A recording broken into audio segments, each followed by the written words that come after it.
निर्जला एकादशी व्रत कथा। जय श्री कृष्णा। प्रिय श्रोताओं, आप सभी को निर्जला एकादशी की हार्दिक शुभकामनाएं। निर्जला एकादशी के दिन बिना अन्न और जल के व्रत रखें और दिन भर हरि का स्मरण करें। विधि विधान से भगवान विष्णु की पूजा करें और निर्जला एकादशी व्रत कथा सुनें। इस व्रत को करने से आपके सभी पाप मिट जाएंगे और स्वर्ग की प्राप्ति होगी। इस व्रत को भीमसेन ने भी किया था, इसलिए ये भीमसेनी एकादशी कहलाती है। पौराणिक कथा के अनुसार एक बार भीमसेन को इस बात की चिंता हुई कि उनके सभी भाई और माता कुंती दान, पुण्य, व्रत आदि करते हैं, लेकिन वे व्रत नहीं कर पाते हैं। ऐसे में उनको जीवन के अंत में मोक्ष कैसे मिलेगा? इस चिंता के समाधान के लिए वे वेद व्यास जी से मिले। उन्होंने वेद व्यास से कहा कि उनके सभी भाई और माता व्रत करती हैं, लेकिन वे व्रत नहीं कर पाते हैं।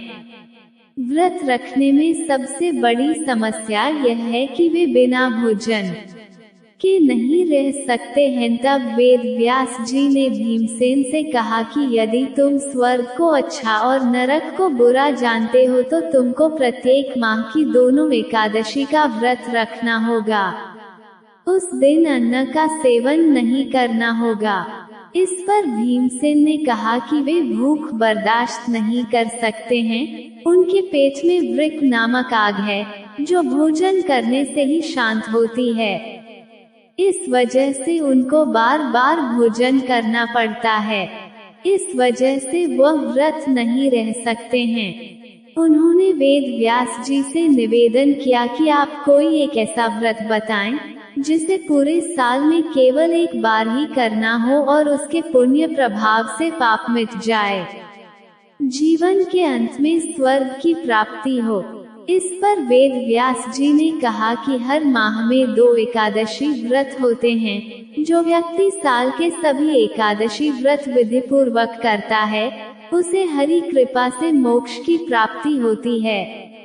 वह जीवन और मरण के चक्र से मुक्त हो जाता है। वेद व्यास जी की बातों को सुनकर भीमसेन परेशान हो गए कि उनको भी 24 एकादशी व्रत करने होंगे। वे बिना भोजन के नहीं रह सकते हैं, तो क्या उनको पाप से मुक्ति नहीं मिलेगी? उन्होंने वेद व्यास जी से पूछा कि वे मोक्ष कैसे प्राप्त कर सकते हैं।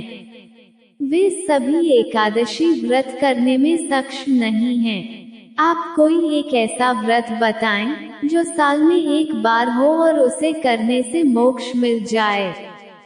तब वेद व्यास जी ने कहा कि साल में केवल एक व्रत है, जो ज्येष्ठ शुक्ल एकादशी तिथि को पड़ता है, जिसे निर्जला एकादशी कहते हैं।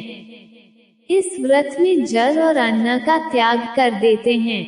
यदि व्रत के समय कोई गलती से भी जल ग्रहण करता है तो उसका व्रत टूट जाता है।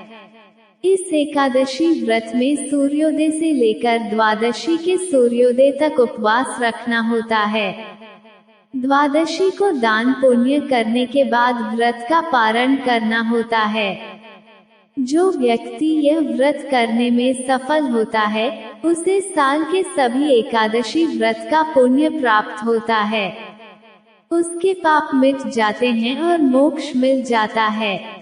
व्यास जी की बातें सुनकर भीम खुश हो गए। उन्होंने उनके सुझाव के अनुसार ही निर्जला एकादशी का व्रत रखा और भगवान विष्णु की पूजा की। द्वादशी को दान पुण्य करके पारण किया।